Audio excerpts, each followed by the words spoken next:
Play is rich with meanings that children create for themselves, and may want to keep children from regulating gaze of adults because they are subverting of challenging adults' rules. Thus, agency is central to understanding play from children's perspective because play incorporates their desire to act in a word, to see what happens if and what happens when. This is consistent with Sutton Smith discussion of the theory of power within children's play. He argues that children always seek to have their own separate play culture, and within that resistance against to adult power and virtues in a hidden transcript of childhood. Similarly, Todon K. Hendricks argues that in playful, self-interest and possibility subterfuge for others is to be expected along with the willingness of players to explain structures that they can. Then, educational and psychological definitions play do not capture the spirit and essence of play, especially where play is fractured into behavioral units of analysis. Other ways of defining plays on philosophical idealism, humanitarianism, sociological, anthropological perspective, Hendricks sees play as the laboratory of the possible. Play has been credited with romantic, spiritual, and existentialist dimension. Play's moderate of existence, a state of mind and a state of being.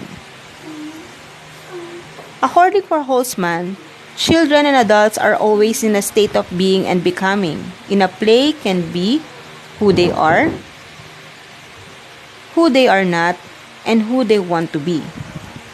By imagining and pretending conditions in order to create a new possibilities and invert new meanings. Children have an inner power and potential we can be able to realize and reveal through play. Developing the capacity to play and being a state of play determines that player do and enables them to open to spontaneous development of ideas, roles, and opportunities. However, a paradox of play is that freedom does not mean that children can do anything they want to do at any time and with no concern for the consequences of their action. As children learn and develop, they set the boundaries of their own activities and create ethical space in which they come to understand complex social issues such power. A power struggle when a child refuses to do something and the parent continues on a child. Do it now. The ongoing banter can become a battle of wills as the parents say yes and the child say no.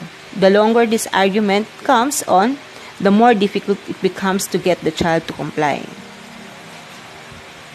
Authority. Parental authority gives the parents right to make all decisions necessary to children's well-being. For example, parents can make the decisions for the children to live. Control.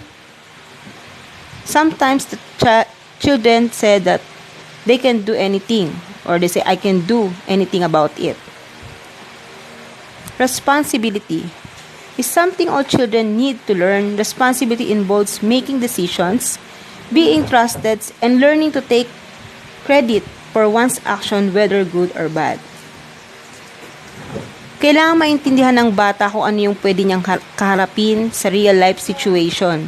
Na kung mangyari man ang mga ganong pangyayari, matututunan niya na kung paano i-control yung sarili niya. Ng mga pangyayari na dapat niyang maunawaan at malaman niya lang kung ano yung mga consequences sa mga actions niya.